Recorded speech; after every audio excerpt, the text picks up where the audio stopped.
सभी चिकित्सक गणों को नमस्कार। मेरा चेहरा नहीं दिखेगा बट क्लास अटेंड कीजिए आप लोग। डालूशन विशेष, जिसमें कई लोग कहते हैं कि डालूशन अगर हम बात करते हैं तो 3, 4, 5, 6, 7, 8, 9, 10 और कई जगह सुनने को मिलता होगा कि 1, 2, 3, 4, 5, 6, 7, 8, 9, 10। कई लोग बोलते हैं कि पोटेंसी पे आ जाओ, 30, 50, 100, 200, 500, 1M। 1M मतलब 1000 और 10,000 मतलब 10M। ठीक है। अब इसकी परिभाषा जो है, अगर हम क्लिनिकल प्रैक्टिस कर रहे हैं और क्लिनिकल प्रैक्टिस कर रहे हैं तो ज़्यादातर लोग एसेंस को लेके ही प्रैक्टिस करते हैं। कई लोग हैं जो नारायण हर्बल स्पाइसरीज अनुसंधान केंद्र के मेथड जो है, नासक मेथोडोलॉजी, उसमें 1 to 10 का काम है। और ऐसे जनरल वे पे अगर हम बात करते हैं, चाहे फिर वो कोई भी कंपनी हो, कंपनी का नाम यहाँ लेना ज़रूरी है, चाहे वो रेवोल्यूशन इंडिया हो, चाहे वो बायोमिस्पेजरिक हो, चाहे किंग्स लैब हो, सिंग्स लैब हो, या कोई भी हो, ये जो स्पेजरिक्स बना रहे हैं इसमें अंतर क्या, हम कैसे जानें कि वो D3 और इस D3 में क्या अंतर है। तो जब D3 की बात आती है तो जहाँ पे D3 एक्चुअल वे में वर्क होना चाहिए, प्रैक्टिशनर को यही नहीं मालूम है कि मेरे पास जो D3 है वो है क्या। जैसे हमारे D3 के ऊपर आप देखे होंगे एक्सट्रैक्ट लिखा रहता है, बाकी जो D3 रहता है तो एसेंस लिखा रहता है। हम D3 एसेंस भी बनाते हैं और D3 बेस किट भी बनाते हैं, एक्सट्रैक्ट भी बनाते हैं। तो अगर आपको लगता है कि हमको प्रैक्टिस करना है, मान लेते हैं किसी के पास D3 बेस है, तो अब D3 बेस से वो D4 कैसे बनाएगा। मान लेते हैं हम एक्यूट डिजीज़ पे काम नहीं कर रहे हैं, क्रोनिक डिजीज़ पे काम कर रहे हैं। एक्यूट डिजीज़ पे काम करते तो 1, 2, 3 की ज़रूरत थी, लेकिन हम काम किस पे कर रहे हैं, क्रोनिक पे कर रहे हैं। क्योंकि यहाँ जो लोग होते हैं, इलेक्ट्रोहोम्योपैथी की विडंबना है कि 1, 2, 3 की मेडिसिन कंपनियाँ सेल आउट करती हैं पेटेंट के नाम पे, जबकि 4, 5, 6 की जो मेडिसिन होती है वो प्रैक्टिशनर से बनवाया जाता है। और जहाँ एक्यूट डिजीज़ होती है वहाँ नहीं समझ में आता तो सर एक काम करो, फला कंपनी का फला प्रोडक्ट आप ले लो, ठीक है। जबकि हम लोग क्या करते हैं, 1 to 10 पे काम करते हैं। तो अभी हम लोग क्रोनिक डिजीज़, एक्यूट का हम लोग उस दिन बात कर चुके हैं 1, 2, 3 का, आज क्रोनिक को हम लोग बात कर रहे हैं। मान लेते हैं हमको 4th डालूशन बनाना है, D4। आप लोग ध्यान देते रहेंगे, पूरा ध्यान से सुनिएगा, ये सुनने का मैटर है, इसको लिख के रखिएगा कॉपी में। मान लेते हैं आपके पास बेस है और बेस से आप बना रहे हैं मेडिसिन D4, मतलब 4 बार या तो सीरियल डाइल्यूशन से आप तोड़ेंगे, मतलब पहले आपने D1 बनाया, D1 से फिर आप D2 बनाए, D2 से फिर आप D3 बनाए और D3 से आप D4 बनाए। अब यहाँ बात आ रही है कि अगर हम 30 ml मेडिसिन का प्रोसेसिंग कर रहे हैं और D1 जब हम बना रहे हैं तो बेस से हमने 3 ml लिया, 27 ml पानी डाला 1:9 के अकॉर्डिंग, तो हमारे पास जो डोज हुआ D1 का कितना हुआ, 60 ड्रॉप हुआ, क्योंकि 3 ml ले रहे हैं ना, तो 60 ड्रॉप हुआ। अब मान लेते हैं कि कोई 60 ड्रॉप जब मेडिसिन हो रही है, अब मान लेते हैं 60 ड्रॉप हमने मेडिसिन को 27 ml पानी डाला, 3 ml + 27 कितना हुआ, 3 ml + 27 30 ml हुआ। तो 30 ml जो मेडिसिन है, थोड़ा जोर से बोलना है ना, 30 ml जो मेडिसिन है, इस 30 ml मेडिसिन को हम जब बेस से बना रहे थे तो हमको कैसे बनाना पड़ा, 30 ड्रॉप इन 30 ml। सुने होंगे ये चीज़, कई जगह सुनने को मिलता है, चाहे वो चंबा की कंपनी बोलती हो, चाहे कि अन्य कोई कंपनी बोलती हो, 30 drop in 30 ml = first dilution ये कहते हैं, जबकि ये होता है 4th डाइल्यूशन। कैसे, अगर आप 30 ml दवा ले रहे हो और 30 ml की आप मान लेते हैं दवा बना रहे हो, तो 30 ml दवा बनाने के लिए आप क्या करते हो, 1 ml दवा 9 ml पानी, ठीक है, फिर 1 ml लिए, फिर 9 ml, मतलब इधर 2 हो गया, इधर 18 हो गया, 9 दूनी, और फिर 1 ml लिया अपन ने दवा और फिर 9 ml पानी लिया, तो 9 × 3 कितना हुआ, 27। और यहाँ जो हमने 1 फिर 1 लिया, 3 ml हो गया, 20 ड्रॉप = 1 ml होता है, तो यहाँ कितना 3 ml हो गया, 60 बूंद हो गया। अब हम जब 3 ml में 27 ml पानी मिला रहे हैं तो ये D1 बन रहा है ना, हाँ सर जी। ये D1 बन रहा है। हाँ चाहे आप जैसे मान लेते हैं कि आप D3 एसेंस रखे हैं सपोज, जी और अब आप वहाँ से तोड़ रहे हो, जी तो आप क्या करते हो, 3 ml ही लेते हो ना, 3 ml 27 ml, जी 30 ml बनता है एसेंस से, जी ठीक। लेकिन अगर वही आप जब बेस से आप एक्सट्रैक्ट से जब आप फोर्थ बनाओगे तो क्या करोगे, 1:9 के अकॉर्डिंग चल रहे हैं अपन लोग। जी जब हमने 30 ml मेडिसिन बनाया कितना ड्रॉप डाला, 60। तो 60 में हम कितना घटाएंगे, 60 में हम 10 घटाएंगे तो कितना बचेगा, 50। तो वो 50 ml डल करके D2 कन्वर्ट करेगा, ठीक है। और अगर लगता है D3 बनाना है तो क्या करना पड़ेगा, उस 50 में से फिर 10 घटा दोगे, तो कितना हो जाएगा, 40। 40 में 40 ml मतलब 40 ड्रॉप हो गया।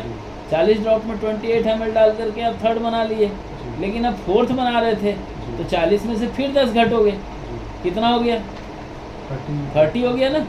तो ये इसलिए कहा जाता है 30 drop in 30 ml equal to D4, D1 नहीं बोलते हैं। हाँ, एक बात का ध्यान रखना कि अगर वहाँ पे एक्सट्रैक्ट ना लिख करके एसेंस लिख रहा होगा, D3 एसेंस लिखा है, तब आपको 60 बूंद लेना पड़ेगा। क्यों, क्योंकि 3 के बाद क्या आता है, 1 थोड़ी आता है, 4 आता है, तो 4 आएगा। तो 4 आने के लिए क्या करना पड़ेगा, 30 ड्रॉप 30 ml में, मतलब 30 ml का जो मेजरमेंट जार होता है, उस जार के अंदर अपने को दवा कितनी डालनी पड़ेगी, 30 बूंद। मतलब कितना हुआ, 20 ड्रॉप इक्वल टू 1 ml होता है, तो 30 बूंद मतलब 1.5 ml हुआ। अगर मैं बोलता हूँ कि A2, F2, S5, C5, WE 5 medicine हो गई। अगर मैं 5 मेडिसिन को लेकर के D4 बनाना है मुझे और डायरेक्ट बनाना है, तो कैसे बनेगा, एक्सट्रैक्ट से मैं जब बनाऊंगा तो मुझे सभी का 30-30 बूंद लेना पड़ेगा। तो 30-30 बूंद लूँगा तो 5 डेढ़े कितना होगा, 7.5। तो 7.5 ml आपका दवा हो जाएगा, और इसमें 22.5 ml आप इसमें DW डालोगे, तो 30 ml जो बन के तैयार होगा वो D4 बनेगा। लेकिन अगर आप लग रहा है कि नहीं मेरे पास बेस है, क्रूड को तो बोल ही नहीं सकता कोई कि भाई मैं डायरेक्ट D4 तोड़ दूंगा।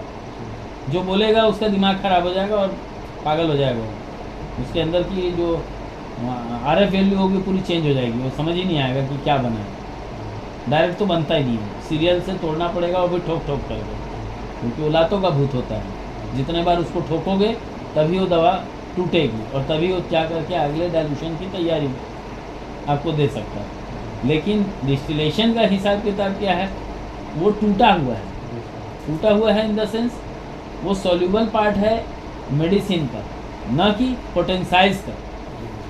पोटेंसाइज रूप नहीं है, ये डायलूट रूप है, केवल डायलूट हो रहा है। आप कहीं ठोक ठाक करने की ज़रूरत नहीं है, कोई परहेज कराने की ज़रूरत नहीं। कोई बोलता है ना खट्टा मत खिलाओ, नींबू मत खिलाओ, खटाई मत खिलाओ, अचार मत खिलाओ। अचार उसको मत खिलाओ जिसको लग रहा है कि एसिड से रिलेटेड, जैसे किडनी फेलियर है, CKD है, कार्सिनोमा हो सकता है, सेल के कोई डिसऑर्डर हुआ हो, वहाँ पे अचार मत खिलाओ। जहाँ एसिड बढ़ेगा तो डिजीज़ बिगड़ेगी। लेकिन अब जनरल वे में मान लेते हैं किसी को पथरी हो गई है, भाई उसको बोल रहे हो कि मत खाओ खटाई। भाई किसी को लग रहा है खट्टा डकार आ रहा है, मीठा मत खाओ, इमली मत खाओ। भाई हो सकता है इमली खा करके उसको ठीक हो जाता हो, वो नहीं खाएगा तो फिर उसको एसिड बढ़ जाएगा। तो जहाँ पे भी एसिड बढ़ने से डिजीज़ का नुकसान हो रहा है, वहाँ पे आप खट्टा जो अचार होता है उसको मत खिलाओ। और अगर खिला भी रहे हो तो आधा घंटा आगे पीछे कर लो खाना। जैसे दवाई को आप 8 बजे दिए हो तो आप 9 बजे खिला लो अचार, कोई दिक्कत नहीं है उसमें। लेकिन आप जैसे क्रूड से बना हुआ दवा रहता है, उसमें क्या होता है, जैसे आप अचार खिलाए तो अचार क्या होम्योपैथी में सुना है, अचार सख्त मना होता है। क्यों, क्योंकि मदर टिंचर अल्कोहल बेस्ड होती है, और जो क्रूड बना है वो भी अल्कोहल बेस्ड है, क्योंकि मदर टिंचर का फर्स्ट पार्ट जो होता है DX1 वही होता है क्रूड। ठीक है, तो हम क्रूड वे में जा नहीं रहे, हमको मतलब भी नहीं उससे। यहाँ बात हो रही डिस्टिलेशन डाइल्यूट रूप बिस मेथड की। तो डाइल्यूट रूप बिस मेथड के अकॉर्डिंग सोना है क्या? सोना नहीं। मान लेते हैं कि हम D4 बना रहे हैं। अब मान लेते हैं कि हम एक्सट्रैक्ट से D4 बना रहे हैं, तो हम क्या करेंगे? 30-30 ड्रॉप लेंगे सभी का। अब 30-30 ड्रॉप लिए, जैसे मान लेते हैं कि मैंने 5 मेडिसिन का भी जिक्र किया था, A2F2 S5 C5 WE। तो अपन 5 मेडिसिन का 1.5 ml लिए तो 7.5 ml दवा हो गई। 27 ml 22.5 ml उसमें हमने DW डाल करके हमने क्या बना लिया? 4th। लेकिन जब इसकी बात आती है कि हम एसेंस से जब बनाते हैं, तो एसेंस से बनाने के लिए आपको सभी का A2F2 S5 C5 WE का 1.5 ml की जगह आपको 3-3 ml लेना पड़ेगा। और ये सीरियल में टूटेगा। क्यों सीरियल में टूटेगा? क्योंकि तीसरी का बच्चा चौथी में जाएगा, तीसरी का बच्चा पहली में नहीं जाएगा। और जो प्रैक्टिस कर रहा है एसेंस से लेकर के, उसको कभी भी अपने डाइल्यूशंस के ऊपर 1 2 3 नहीं लिखना चाहिए। अगर वो 1 2 3 लिख रहा है तो वो फेल होगा। आप सीधा लिखो 4 5 6 7 8 9। ठीक। दूसरा चीज़ है, अगर मान लेते हैं कि कोई व्यक्ति, ये तो D4 का हुआ। अब ये D4 का हम उपयोग कहाँ करते हैं? ये D4 है, D4 का उपयोग हम कहाँ करेंगे? As per tonic, as per inflammation, as per कहीं कोई डिजीज़ में जिसमें एक्यूट कंडीशन हो रही हो, जैसे ट्यूबरकुलोसिस, एक्यूट कंडीशन जहाँ जनरेट हो रही हो, वहाँ पे इस मेडिसिन का उपयोग किया जाता है। इसका जो नेचुरल डोज होता है वो 10 ड्रॉप होता है। इसलिए कई बार देखे होंगे मदर टिंचर जो जनरेटेड क्रूड वाले जो मेडिसिन D3 एसेंस होते हैं, उसमें क्या बोलेंगे आपको? 10 ड्रॉप डालो।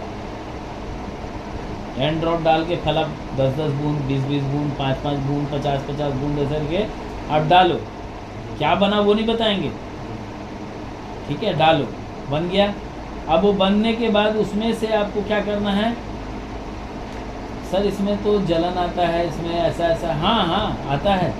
आपको खट्टाई नहीं खिलाना है, कच्चा आम, इमली, नींबू, खटाई, अचार नहीं खिलाना है। आपने खिलाया तो आपकी दवाई काम नहीं करेगी। आपको वहीं क्लियर हो जाना चाहिए कि वो मदर टिंचर जनरेटेड मेडिसिन है। रिकॉग्नाइज होने के बाद आप चला नहीं पाओगे इसको। क्यों? क्योंकि ये केमिकल एवोल्यूशन आज से है। और आप जब रिकॉग्नाइज होगे तो आपके रिकॉग्नाइज में एक चीज़ का ये आएगा कि आप डिस्टिलेशन एक्वा बेस थे, तो केमिकल बेस कहाँ से होगा? आप वकील में भी नहीं यूज़ कर सकते केमिकल को। ठीक। अब बात आ रही है कि हम 10-10 ड्रॉप दिए। मान लेते हैं किसी को हड्डी कमज़ोर था, किसी के दांत में दर्द था, किसी को हो सकता है जैसे कॉम्बीफ्लाम एक दर्द की दवा आती है एलोपैथी में, उस वे पे किसी भी टाइप का कोई आपको लेने की ज़रूरत पड़ रही है, जैसे न्यूरोबियन फोर्ट आती है, ताकत की दवा आती है, उस प्रकार के रेंज में अगर आपको किसी दवा को लेने की ज़रूरत पड़ रही है तो वहाँ पे D4 का उपयोग किया जाता है। ठीक है, क्लियर है?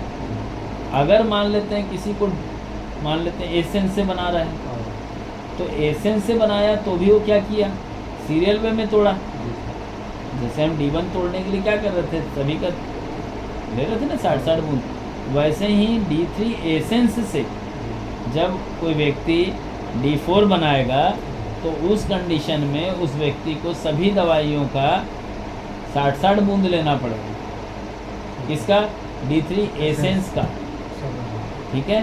अब D3 एसेंस का जब वो 60-60 ड्रॉप लिया, मान लेते हैं 5 मेडिसिन है, तो यहाँ 5 मेडिसिन कितनी हो गई? 15 ml हो गई ना। अब 7.5 ml थी D1 में, जो चीज़ 7.5 ml थी D1 में, वो D4 में जाकर के मेडिसिन की मात्रा कितनी हो गई? 15 ml हो गई। अब 15 ml हो गई मतलब दवाई का जो पावर वैल्यू कितना हो गया? ज़्यादा हो गया, ज़्यादा हो गया ना। अब यहाँ ज़्यादा हो गया, अब ज़्यादा जगह पे अब पानी की मात्रा क्या हो गई? कम हो गई। तो ये इन्फ्लेमेशन पे वर्क करने वाला काम करेगा। ठीक है। अब मान लेते हैं किसी व्यक्ति को, ये तो D4 की बात हुई, मान लेते हैं किसी व्यक्ति को D5 बनाने की ज़रूरत पड़ रही है, क्या करेगा? दूसरे क्लास में डालें, इसी में चलने देते हैं।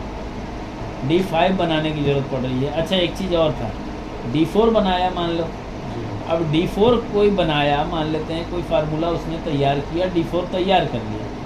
अब उसको लग रहा है कि नहीं यही दवा, मान लेते हैं किसी व्यक्ति को माइग्रेन था, ठीक, उसने D2 में एप्लीकेशन लगाने के लिए दिया और D4 में पीने के लिए दिया, लेकिन उसको लग रहा है कि नहीं यार इसमें मेरे को F2 मिलाना चाहिए या WE मिलाना चाहिए या 3 दवाई मेरे को मिलाना है।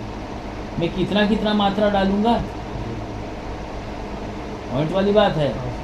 क्योंकि इसी में जब मैं जूनियर था तो स्टार्टिंग के बोलना चाहिए 2-4-6 महीने मुझे प्रैक्टिस करते हुआ था, तो मुझे ये चीज़ पे मैं जाके कई बार अटकता था और कई बार सीनियर से पूछता था, जैसे सर WE को तोड़ना है मुझे, तो बोलते थे नहीं इलेक्ट्रिसिटी नहीं टूटता है।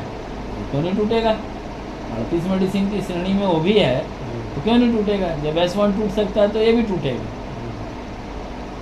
तो पहले 1 2 3 4 तक तोड़ा मैं, अब 4 तोड़ा, तो 4 तोड़ करके जब उसके अंदर डालता था तो उसका वर्क कुछ और दिखता था, और जब 1 डालता था तो कुछ और वर्क दिखता था। तो मात्रा को बैलेंस किया, भाई 1 है 60, तो 4 क्या होगा 10 अगर मैं घटाऊंगा तो 30 आएगा ना, 30 आएगा। अब 30 आएगा मतलब 60 का आधा कौन हुआ, चौथा जो डाइल्यूशन हुआ फर्स्ट का आधा हुआ, जस्ट आधा। 2 का जस्ट आधा 5 हुआ, 5 का जस्ट आधा 8 हुआ, समझ रहे हैं। तो यह आधा हुआ, तो जब आधा हुआ तो या तो आप 4th दे लो, 1 दे रहे हो तो 1 का आधा कर लो, 4th का डाइल्यूशन डोज हो जाएगा। लेकिन लग रहा नहीं, मैं 4th का दे रहा हूँ। अब 4th में मेरे को 4 मेडिसिन मिलाने की ज़रूरत पड़ रही है, 5 मेडिसिन मिलाने की ज़रूरत पड़ रही है, 6 मिलाने की ज़रूरत पड़ रही है। हो सकता है भाई कोई ऐसा डिजीज़ जनरेट हो रहा हो कि नहीं वहाँ पे मेरे को 6 मेडिसिन मिलाने की ज़रूरत पड़ रही है। तो कई लोग कहेंगे कि नहीं सर अलग अलग बना लो ना 2 ठोक, S1 वाला सीरीज़ S सीरीज़ को अलग रखना और S सीरीज़ को अलग रखना, या C सीरीज़ को अलग रखना। नहीं, हम सबको मिलाएंगे, कंपाउंड कर रहे हैं, हम कंपाउंड कर रहे हैं, तो हम अलग अलग नहीं देंगे। हम पेशेंट को एक ही दवा देंगे और जल्दी से ठीक होने के लिए हम काम ना करेंगे, तो कैसे करेंगे, कितना डालें उसके अंदर।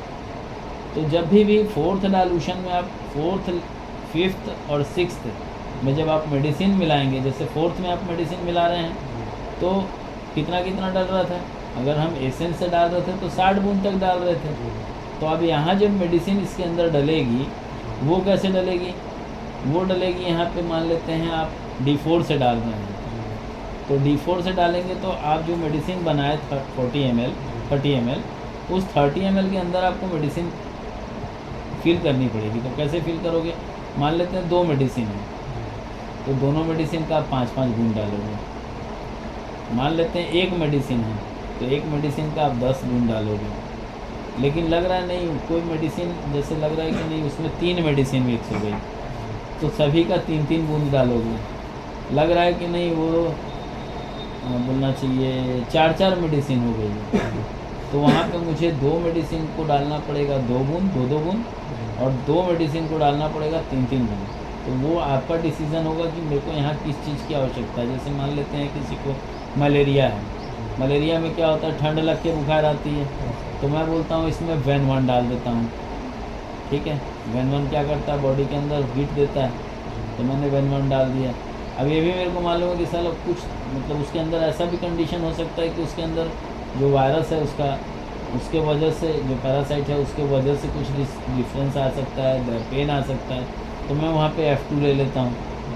अब F2 को मैंने उस जगह पे मान लेते हैं मेरे को 3 मेडिसिन हो गई। अब मैं 3 मेडिसिन का क्या करूँगा, इलेक्ट्रिसिटी को मैं कर दूँगा 4, और जो 2 मेडिसिन है मेरी वेन-1 और F2, इसको मैं क्या करूँगा यहाँ पे 3-3 बूंद डाल दूँगा, तो 3-3 6 और 4 10 हो गया।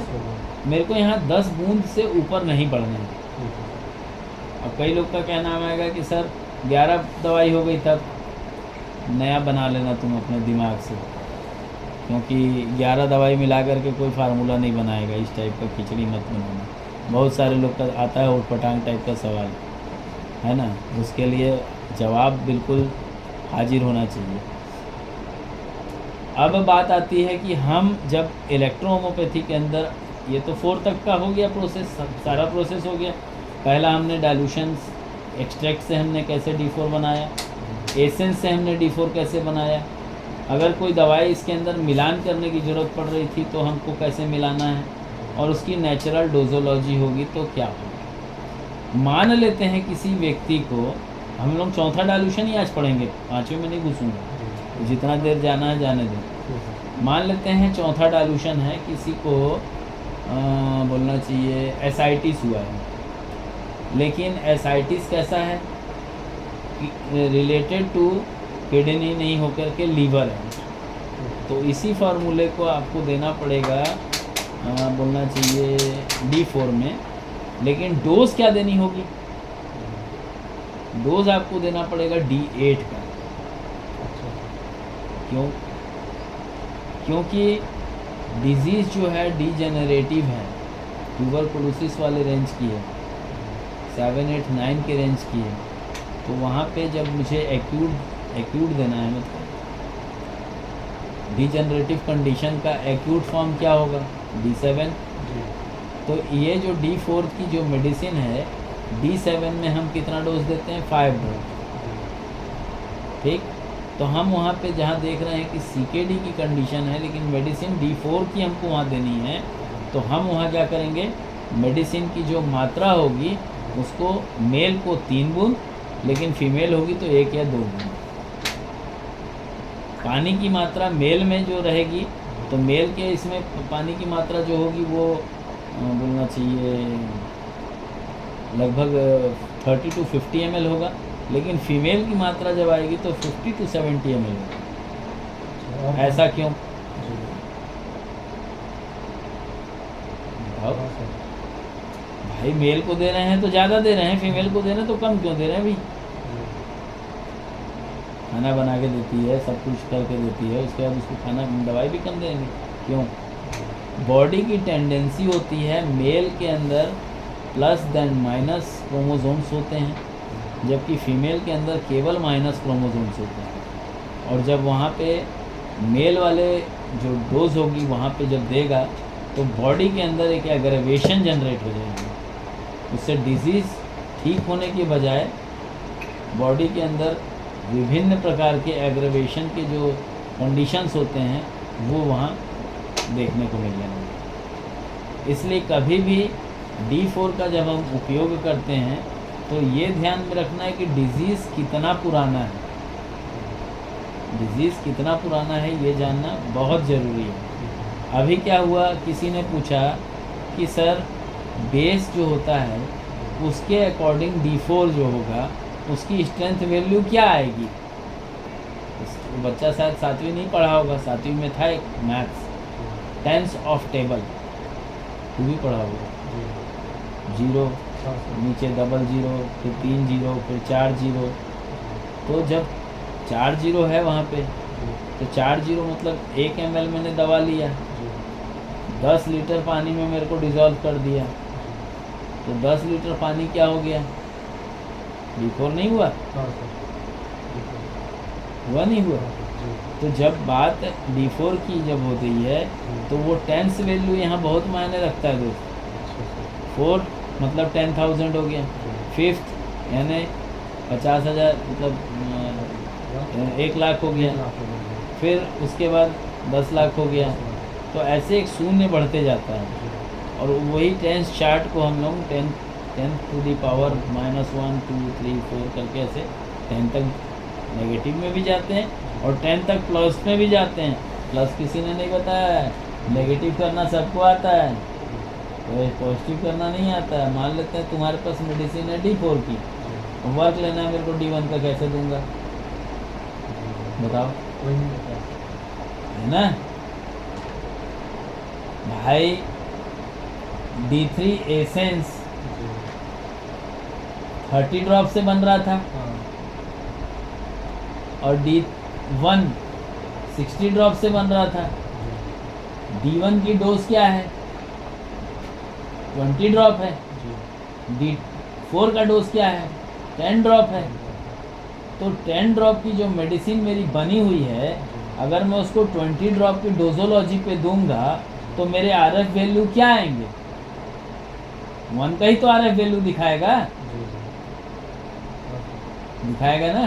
तो D4 को कभी भी अगर D1 के सूरत में आपको चलाने की आवश्यकता पड़ रही है तो पेशेंट को 10 ड्रॉप की जगह पे 20 ड्रॉप आप मेडिसिन चलाएंगे।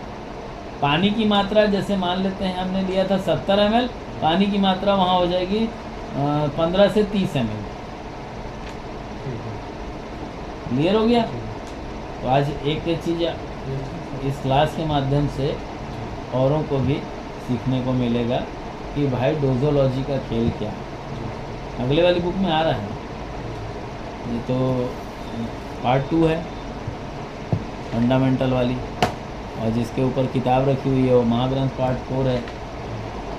तो ये इस तरीके से डाइल्यूशंस बनता है D4 का। अब बात करते हैं इसको D4 वाले को थोड़ा सा बंद कर देते हैं। आज नमस्कार जी।